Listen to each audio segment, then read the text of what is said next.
வணக்கம். இலங்கை செய்திகளுடன் நான் நிரோஷன். விரிவான செய்திகளுக்கு முன் தலைப்புச் செய்திகள். இலங்கை போக்குவரத்து சபையின் பேருந்துகளில் பயண சீட்டு கட்டணங்களை வங்கி அட்டை மூலம் செலுத்தும் முறைமை இந்த மாத இறுதிக்குள். டெல்லியில் நேற்று இடம்பெற்ற கார் குண்டுவெடிப்பில் உயிரிழந்தவர்களுக்கு ஜனாதிபதி அனுரகுமார திசாநாயக்க தனது இரங்கல்.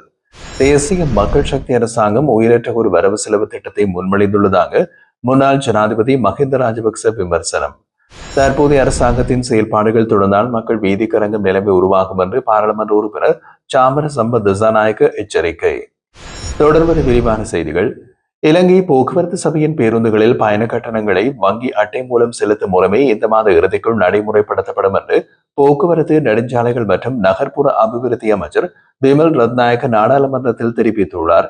இலங்கை போக்குவரத்து சபையின் நடவடிக்கைகள் தொடர்பாக நாடாளுமன்ற உறுப்பினர் திலின சமரகோன் முன்வைத்த கேள்வி ஒன்றுக்கு பதிலளித்த போது அமைச்சர் இதனை தெரிவித்தார். அவர் மேலும் கூறுகையில் நாட்டில் உள்ள 107 பேருந்து டிப்போக்களில் பெரும்பாலான பேருந்துகள் தற்போது பழுது பார்க்கப்படுகின்றன. அண்மையில் 173 பேருந்துகள் பழுது நீக்கப்பட்டு மீண்டும் சேவையில் ஈடுபடுத்தப்பட்டுள்ளது. இந்த பணிகள் 2026 மே மாதத்துக்குள் நிறைவடையும் என்றும் எதிர்பார்க்கப்படுகின்றது. மேலும் ஜூன் மாதத்திற்குள் மெட்ரோ பேருந்து சேவை அறிமுகப்படுத்தப்படும் எனவும் அதற்கான பணியாளர் ஆட்சேர்ப்பு விரைவில் மேற்கொள்ளப்படும் என்றும் அமைச்சர் தெரிவித்துள்ளார். இதேவேளை பேருந்து பழுதுபார்ப்பில் ஏற்பட்டுள்ள சிக்கல்கள் குறித்தும் அவர் விளக்கம் அளித்தார். உதிரி பாகங்களை வாங்குவதற்கான போதிய நிதி வசதி பல டிப்போக்களுக்கு இல்லாததோடு சில டிப்போக்கள் விற்பனை நிலையங்களுக்கு கடனில் உள்ளன. கடந்த காலங்களில் தரமற்ற உதிரி பாகங்கள் வழங்கப்பட்டதாலும் சிரமங்கள் ஏற்பட்டுள்ளதாக அமைச்சர் தெரிவித்துள்ளார். நேர்மையான மற்றும் தரமான உதிரி பாகங்கள் வழங்கும் நிறுவனங்கள் தற்போது மிக குறைவாக உள்ளன என்பதையும் இந்த துறையில் நீண்ட காலமாக நிலவி வந்த மோசடி மற்றும் ஊழல் நடவடிக்கைகளை ஒழித்து இலங்கை போக்குவரத்து சபையை மறுசீரமைக்கும் பணிகள் தீவிரமாக நடைபெற்று வருவதாகவும் அமைச்சர் பிமல் ரத்நாயக்க தெரிவித்துள்ளார். இந்தியாவின் தலைநகர் டெல்லியில் நேற்று இடம்பெற்ற கார் குண்டு வெடிப்பில் உயிரிழந்தவர்களுக்கு ஜனாதிபதி அனுரகுமார திசாநாயக்க தனது ஆழ்ந்த இரங்கலை தெரிவித்துள்ளார். இந்த சம்பவம் தொடர்பாக தனது எக்ஸ் சமூக வலைக்கணக்கில் பதிவிட்டுள்ள அவர் இந்த கடின நேரத்தில் இலங்கை இந்திய மக்களுடன் ஒற்றுமையுடன் நிற்கின்றது என்று குறிப்பிட்டுள்ளார். மேலும் பாதிக்கப்பட்ட அனைவரோடும் எங்களது எண்ணங்களும் பிரார்த்தனைகளும் இணைந்துள்ளன என்றும் தெரிவித்தார். டெல்லியில் அமைந்துள்ள சுதந்திர சின்னமான செங்கோட்டை அருகே பயணித்த கார் ஒன்றில் திடீரென்று ஏற்பட்ட குண்டுவெடிப்பில் குறைந்தது 10 பேர் உயிரிழந்ததோடு 30க்கும் மேற்பட்டோர் காயமடைந்தனர். விசாரணைகளில் குறித்த காரை இயக்கிய மருத்துவர் முகமது உமர் எனப்படும் பயங்கரவாதி என்பதும் தெரிய வந்தது. தற்போது இந்த சம்பவம் தொடர்பாக இந்தியாவின் பயங்கரவாத எதிர்ப்பு சட்டத்தின் கீழ் பல பிரிவுகளில் டெல்லி காவல்துறை விரிவான விசாரணைகளை மேற்கொண்டு வருகிறது. சுமார் 10 ஆண்டுகளுக்கு பிறகு ஸ்ரீலங்கா பொதுஜன பெரமுனவின் தேசிய அமைப்பாளரும் நாடாளுமன்ற உறுப்பினருமான நாமல் ராஜபக்ச இன்று கொழும்பில் டாரலிவேலியில் அமைந்துள்ள ஸ்ரீலங்கா சுதந்திர கட்சியின் தலைமையகத்திற்கு விஜயம் செய்தார். நுகைகொடையில் எதிர்வரும் நவம்பர் மாதம் 21ஆம் தேதி நடைபெறவுள்ள எதிர்க்கட்சிகளின் பேரணியை பற்றி கலந்துரையாடலுக்காக அவர் சென்றுள்ளதாக தெரிவிக்கப்பட்டுள்ளது. இந்த சந்திப்பில் முன்னாள் அமைச்சர் நிமால் ஸ்ரீபால டி சில்வா மற்றும் பல முக்கிய உறுப்பினர்கள் உட்பட இரு கட்சிகளின் பிரதிநிதிகள் கலந்து பேரணிக்கான திட்டங்களை ஒருங்கிணைப்பது குறித்து விவாதித்துள்ளனர். கலந்துரையாடலுக்கு பிறகு கருத்து தெரிவித்த நாமல் ராஜபக்ச அரசாங்கம் தனது வாக்குறுதிகளை நிறைவேற்ற வேண்டும், நிறைவேற்றப்படாத திட்டங்களை முடிப்பதில் கவனம் செலுத்த வேண்டும் என்பதே இவரது கோரிக்கை என்றும் தெரிவித்துள்ளனர். அரசாங்கம் போய் அரசியலில் ஈடுபட்டு பொதுமக்களை தோல்வியடைய செய்யும் போது சில சிறு குழுக்களை மட்டுமே மகிழ்விக்க முயற்சிப்பதாகவும் அவர் குற்றம் சாட்டினார். மேலும் பொய்யான குற்றச்சாட்டுகளின் கீழ் அவரை கைது செய்ய முயன்ற போதிலும் அது முடியவில்லை என்றும் அவர் கூறினார். இதேவேளை முன்னாள் ஜனாதிபதி மஹிந்த ராஜபக்ச அனுர அரசாங்கத்திற்கு எதிராக எதிர்க்கட்சிகள் 21ஆம் தேதி ஏற்பாடு செய்துள்ள நுகேகுட எதிர்ப்பு பேரணியில் பங்கேற்கப் போவதில்லை என்று அறிவித்தார்.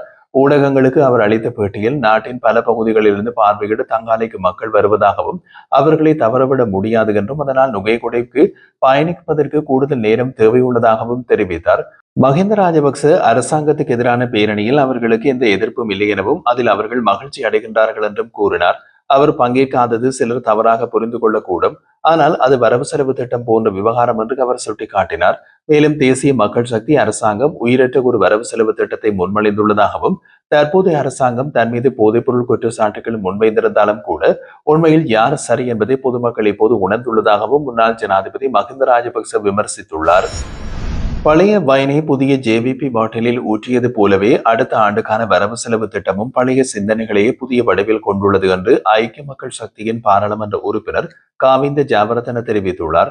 பாராளுமன்றத்தில் நடைபெற்ற 2026ஆம் ஆண்டுக்கான வரவு செலவு திட்டத்தின் 2ஆம் வாசிப்பு மீதான விவாதத்தில் உரையாற்றிய அவர் நாணய நிதியத்திலிருந்து விலகுவோம் என்று கூறி ஆட்சிக்கு வந்தவர்கள் என்று அங்கேயே தஞ்சமடைந்துள்ளார்கள்.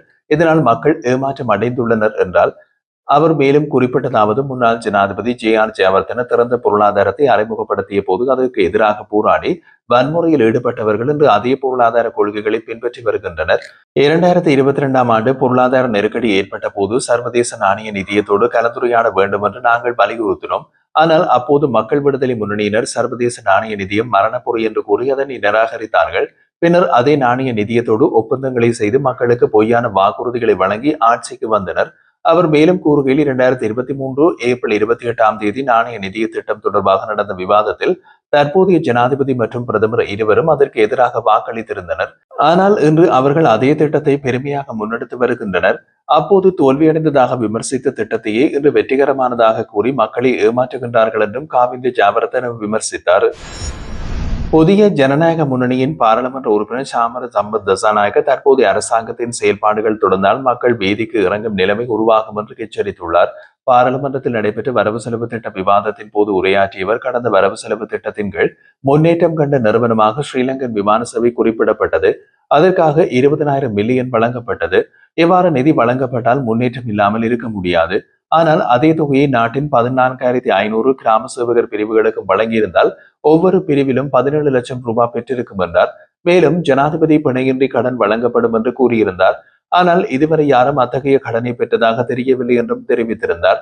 அவர் தொடர்ந்தும் கூறுகையில் மைத்திரிபால சிறிசேன புலனறுவை அபிவிருத்தி செய்தால் மஹிந்த ராஜபக்ச ஹம்பாந்தோட்டையை வளர்த்தார். கோட்டாபய ராஜபக்ச கொழும்பை மேம்படுத்தினார். ஆனால் தற்போதைய அரசு தினமும் புதிய பிரச்சனைகளை உருவாக்கி கொண்டிருக்கின்றது. இதன் விளைவாக மக்கள் சாலைகளில் இறங்க வேண்டிய நிலைமை வரும் என்றார். அவரது எச்சரிக்கையில் மேலும் உங்களுக்கு மக்கள் அளித்த ஆதரவை வீணாக்க வேண்டாம். ஒரு காலத்தில் பெரும் வாக்கு வித்தியாசத்தில் வெற்றி பெற்ற நிமால் ஸ்ரீபால டி செல்வா இன்று வீட்டில் உள்ளார். அதே நிலைமை உங்களுக்கும் வரலாம் என்று நீங்கள் தங்கச்செடிகள் நாங்கள் காட்டுச் செடிகள் என்று நினைக்கலாம். ஆனால் காலம் மாறும்போது அதற்கு மாறாக நாங்களே தங்கச்செடிகளாகி விடுவோம் என்றும் சாமர சம்பத் திசாநாயக்க சுட்டிக்காட்டினார். வடமாகாணத்தில் அரசு தாதியர் உத்தியோகத்தர் சங்கம் பணி பகிஷ்கரிப்பில் ஈடுபட தீர்மானித்துள்ளது. இதன்படி நாளைய தினம் காலை 7 மணி முதல் 24 மணி நேர பணி பகிஷ்கரிப்பில் ஈடுபட தீர்மானித்துள்ளதாக அந்த சங்கம் அறிவித்துள்ளது. வடமாகாண வைத்தியசாலைகளில் பணிபுரியும் தாதிய உத்தியோகத்தர்களுக்கான வருகை மற்றும் வெளியேறும் பதிவுக்காக இனிய ஊழியர்களோடு சேர்த்து ஒரே கையொப்பு பதிவு புத்தகம் பயன்படுத்த வேண்டும் என்று வடக்கு மாகாண சுகாதார சேவைகள் பணிப்பாளரின் முடிவுக்கு எதிர்ப்பு தெரிவித்து இந்த பணி பகிஷ்கரிப்பு முன்னெடுக்கப்பட உள்ளதாக தெரிவிக்கப்பட்டுள்ளது. இது தொடர்பில் அரசு தாதியர் உத்தியோகத்தர்கள் சங்கம் வெளியிட்ட அறிக்கையில் வடமாகாணத்தை தவிர ஏனைய மாகாண சபைகளிலோ அல்லது மத்திய அரசாங்கத்தின் வைத்தியசாலைகளிலோ இத்தகைய நடைமுறைகள் அமலில் இருக்காது என்று சுட்டிக்காட்டியுள்ளது. வடமாகாணத்தில் மாத்திரம் தன்னிச்சையாக அமல்படுத்துவது பாரதூரமான விடயமாகும் என்றும் அந்த அறிக்கையில் தெரிவிக்கப்பட்டுள்ளது.